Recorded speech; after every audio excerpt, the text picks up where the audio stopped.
अस्सलाम वालेकुम नाज़रीन। इस एपिसोड के शुरुआत में हम देखते हैं काई कबीले के खेमे में सोफिया बेचैनी में टहर रही होती है और कहती है, लानत हो तुम पर गिलाडियोस, तुम्हारी वजह से मैंने सब कुछ खो दिया। इसलिए में हलीमा खाना लेकर आती है। सोफिया बिना देखे कहती है, मैंने कहा मैंने तुम्हारा खाना नहीं खाना, तो क्या तुम नहीं समझी खातून। वो पलटती है तो हलीमा को देखते साथ ही उसका गुस्सा ठंडा हो जाता है। हलीमा कहती है, आपको खाना खाना चाहिए, आप बीमार पड़ जाएंगी। ये सुनकर सोफिया बहुत खुश होती है और कहती है, मेरा छोटा परिंदा, क्या तुम मेरे बारे में पहले की तरह सोचती हो। हलीमा खाना रखते हुए कहती है, मैं सिर्फ आपकी मकरूज नहीं होना चाहती। तो सोफिया कहती है, तुम्हारा मुझ पर कोई कर्ज नहीं है, मेरा हाल देखो, मैंने तुम्हें खो दिया, मैंने बोरसा भी खो दिया, मेरे पास कुछ नहीं बचा। फिर पागलों की तरह हंसते हुए कहती है, मेरा हाल देखो, मेरा हाल देखो, पोइना, मैंने तुम्हें 10 साल तक पाला है, मेरा छोटा परिंदा, ये तुम नहीं हो। वो गुस्से में उसकी जानिब देखती है तो हलीमा डर जाती है और पीछे हटते हुए कहती है, आपने मुझे अंधेरे में फेंक दिया था, मुझे इस्लाम में सुकून मिला। ये मैं हूँ सोफिया, मैं हलीमा हूँ और मैं अल्हम्दुलिल्लाह अब एक मुसलमान हूँ। सोफिया नफी में सर लाती है तो हलीमा चली जाती है और सोफिया बहुत परेशान हो जाती है। बाहर उस्मान साहब सरदारान और सिपाहियों के साथ कबीले में दाखिल होते हैं। कबीले के लोग पुरजोश अंदाज में उन्हें खुशामदीद कहते हैं। लोगों का शुक्रिया अदा करते हुए उस्मान साहब आगे बढ़ते हैं और सरदारी खेमे के सामने पहुंचते साथ ही घोड़े रोक लेते हैं। बाला खतून कहती हैं, हमारा दुश्मन अब गिर चुका है, हमारी फतह मुबारक हो। तो उस्मान साहब कहते हैं, सलामत रहें, सलामत रहें, तैयारियां शुरू कर दें, हम एक अजीम शान दावत के साथ यह फतह मनाएंगे। यह सुनते साथ ही खवातीन तैयारियों में मसरूफ हो जाती हैं और एक बुजुर्ग आगे बढ़ते हुए कहते हैं, आलिम इस्लाम के दुश्मनों ने सरहदों पर आपकी तलवार का मजा चख लिया है हुजूर। फिर दूसरा कहता है, आपने सरहदों पर आलिम इस्लाम के नूर को महफूज रखा और शैतान के कुत्तों को तबाह कर दिया हुजूर, सलामत रहें, सलामत रहें। फिर एक नौजवान कहता है, आपकी रियासत हमेशा कायम रहे, आपकी उम्र दराज हो। उस्मान साहब उन सबका शुक्रिया अदा करते हैं और घोड़े से उतरकर बाला खतून से पूछते हैं, बाला सोफिया कहाँ है। तो बाला खतून कहती हैं, हुजूर अपने खेमे में है। तो उस्मान साहब कहते हैं, मुझे उससे बात करनी है। ये कहते साथ ही उस्मान साहब आगे बढ़ते ही चले जाते हैं। हरिस्तो ये मंजर देखते हुए कहता है, देखते हैं कि अब क्या होता है। सरदार कोजा यगीद के साथ आगे बढ़ते हुए कहते हैं, फौरन रास्ते पर निकलो और हमारे लोगों को दावत पर ले आओ, लेकर आओ ताकि वो हमारी फतह का मुशाहिदा कर सकें। ये कहते साथ ही वो आगे बढ़ जाते हैं। उधर उस्मान साहब सोफिया के खेमे में दाखिल होते हैं। सोफिया पूछती है, उस्मान ये क्या हो रहा है, कोई मुझे क्यों नहीं बता रहा। तो उस्मान साहब उससे कहते हैं, ओलुकचार मर गया है, उसकी फौज तबाह हो गई है। यह सुनकर सोफिया चौंक जाती है और कहती है, क्या ये कैसे हुआ। तो उस्मान साहब कहते हैं, ये इतना मुश्किल नहीं था, मैंने ग्लाडियोस के साथ मुआहिदा करके एक ओलुकचार की फौज को तबाह कर दिया। सोफिया कहती है, ग्लाडियोस, तुमने ये कैसे किया। तो उस्मान साहब कहते हैं, शहनशाह के सोने के साथ मैंने उनकी इत्तेहाद को तबाह कर दिया। अब ग्लाडियोस अकेला बोरसा का मालिक है और शहनशाह का वाहिद दुश्मन भी। सोफिया कहती है, यानी तुमने ओलुकचार को खत्म कर दिया और शहनशाह और ग्लाडियोस के दरमियान दुश्मनी पैदा कर दी। तुमने बाज़ंतीन को 2 हिस्सों में तकसीम कर दिया। ये वाकई मेरे लिए बहुत हैरान कुन है। ये एक बहुत ही शानदार चाल थी उस्मान। ये सुनकर उस्मान साहब पलटते हैं और कहते हैं, क्या तुम्हें लगता है कि सिर्फ तुम ही चालें चलना जानती हो। हम अपना खेल रचाना जानते हैं, लेकिन तुम न सिर्फ अपने दुश्मनों पर बल्कि अपने साथियों पर भी चालें चलना पसंद करती हो। बोरसा में अब तुम्हारे पास कोई फौज नहीं बची, तो क्या करोगी। सोफिया कहती है, मेरे दुश्मन ग्लाडियोस से मुआहिदा करके तुमने मुझे भी धोखा दिया है उस्मान। तो उस्मान साहब कहते हैं, तुम्हें तुम्हारे अपने लोगों ने धोखा दिया है, तुम अभी तक मेरे कबीले में हो और जिंदा हो, मैंने उसूलों पर अमल किया। सोफिया कहती है, तुमने लोकचार को मार डाला, तुम जीत गए और मैं,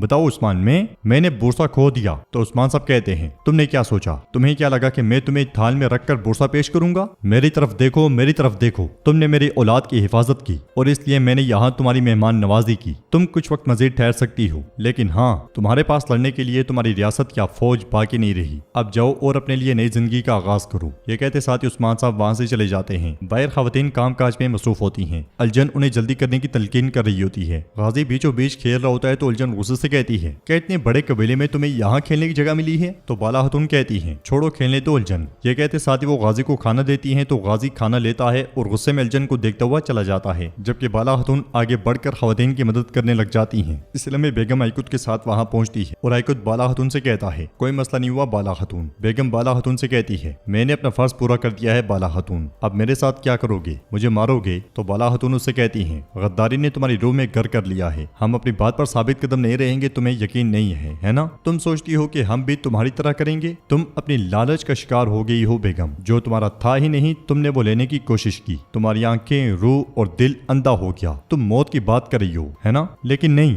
मौत तुम्हारी सजा नहीं है, तुम्हारी अब सबसे बड़ी सजा अकेले अकेले जड़ों के बगैर पत्ते की तरह यहाँ से जाना है। अब मेरे कबीले से निकल जाओ और मुझे कभी अपना चेहरा वापस मत दिखाना, दफा हो जाओ यहाँ से। बेगम शर्मिंदा होते हुए चली जाती है, घोड़े पर सवार होती है और कबीला छोड़ देती है। दूसरी तरफ जंगल में यगीत आगे बढ़ते हुए बाज़ंतीनी सिपाहियों के पास पहुंचता है तो बाज़ंतीनी उससे कहता है, कमांडर ग्लाडियोस तुमसे मिलना चाहता है। यगीत तलवार बेनियाम करते हुए कहता है, मेरा बाज़ंतीनी کافر سے کوئی تعلق نہیں ہے۔ ایک طرف سے گلاڈیوس سامنے آتا ہے اور کہتا ہے لیکن تمہارا لوکچار کے ساتھ تعلق تو تھا، کیا تم سمجھتے ہو کہ میں نہیں جانتا کہ تم نے اس کے ساتھ وفاداری نبھائی ہے؟ یگیت حیرانگی سے کہتا ہے میں نے؟ تو گلاڈیوس کہتا ہے ہاں تم نے۔ اب میں تمہیں دو انتخاب دوں گا، زندہ رہنے کے لیے یا تو میرے زیر حکم آؤ گے یا ہم جائیں گے اور عثمان کو تمہارے غلاظت کے بارے میں سب کچھ بتائیں گے، اب فیصلہ تمہارا ہے۔ یہ سنتے ساتھ ہی یگیت بہت پریشان ہو جاتا ہے۔ کائی قبیلے میں دسترخوان سجا ہوتا ہے، فاطمہ اور غوث کی نظریں ایک دوسرے پر ہوتی ہیں۔ حلیمہ فاطمہ سے کہتی ہے غالباً وہ جان گیا ہے کہ تم کون ہو۔ اندر خیمے میں سردار حسن عثمان صاحب سے کہتا ہے آپ نے خبر کی اور میں آ گیا، میں آ تو گیا ہوں لیکن مجھ میں آپ کی نظروں میں دیکھنے کی ہمت نہیں ہے حضور، میں اس وقت حقیقت کو نہیں دیکھ پایا تھا۔ آپ کا صوفیہ کے ساتھ کیا جانے والا معاہدہ ترکوں کے مستقبل کے لیے تھا۔ تو کوجابے کہتے ہیں تب اگرچہ تم نہیں دیکھ پائی مگر اب تمہیں اس بات کا ادراک ہو گیا ہے حسن بھائی، ایسا ہی ہے نا ترگت غازی؟ ترگت بے کہتے ہیں بالکل، اس نے اس بات کو جان لیا ہے، مشکل وقت میں ہمارا مددگار بن گیا۔ یہ سن کر عثمان صاحب کہتے ہیں ہم جسے ریاست کہتے ہیں جس طرح غلطیوں کی سزا دینا جانتی ہے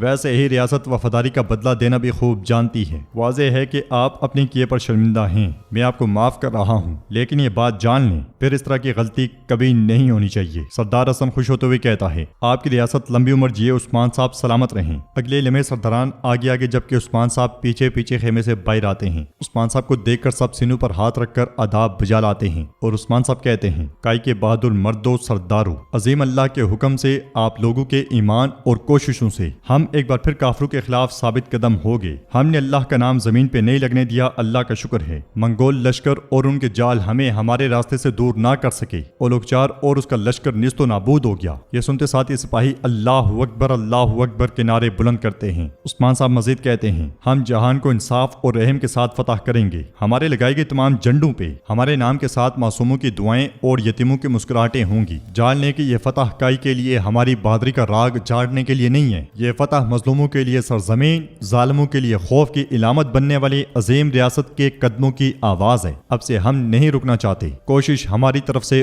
اور فتح اللہ کی طرف سے ہے۔ یہ سنتے ساتھ ہی سب سپاہی جوش سے عثمان صاحب زندہ باد، عثمان صاحب زندہ باد کے نعرے بلند کرتے ہیں اور عثمان صاحب آگے بڑھ کر باقی سب کے ساتھ دسترخوان پہ بیٹھ جاتے ہیں، پھر بسم اللہ پڑھ کر کھانا کھانا شروع کر دیتے ہیں۔ کھانا کھاتے ہوئے عثمان صاحب کہتے ہیں گھوڑے کی ٹانگیں اور شاعر کی زبان طاقتور ہوتی ہے جیسا کہ کہا جاتا ہے، تو چلو بران۔ یہ سنتے ساتھ ہی بران گانا شروع کر دیتا ہے ہم اپنی زندگیوں کے پابند ہیں اس سرزمین کے ساتھ، اس سرزمین کی صف آرائی کے لیے آؤ کھڑے ہو پہاڑوں کی طرح، آؤ دستہ بستہ آؤ اس سرزمین کے لیے، اس سرزمین کے لیے آؤ کھڑے ہو پہاڑ کی طرح، آؤ دستہ بستہ آؤ، آؤ میری بہنوں، آؤ میرے بھائیوں، متحد ہو کر مضبوط قوت بنے، اس زمین کے دل پر کوئی زخم نہ لگے، اس زمین کو کبھی تقسیم نہ ہونے دیں۔ آؤ میری بہنوں، آؤ میرے بھائیوں، متحد ہو کر مضبوط قوت بنے، اس زمین کے دل پر کوئی زخم نہ لگے، اس زمین کو کبھی تقسیم نہ ہونے دیں۔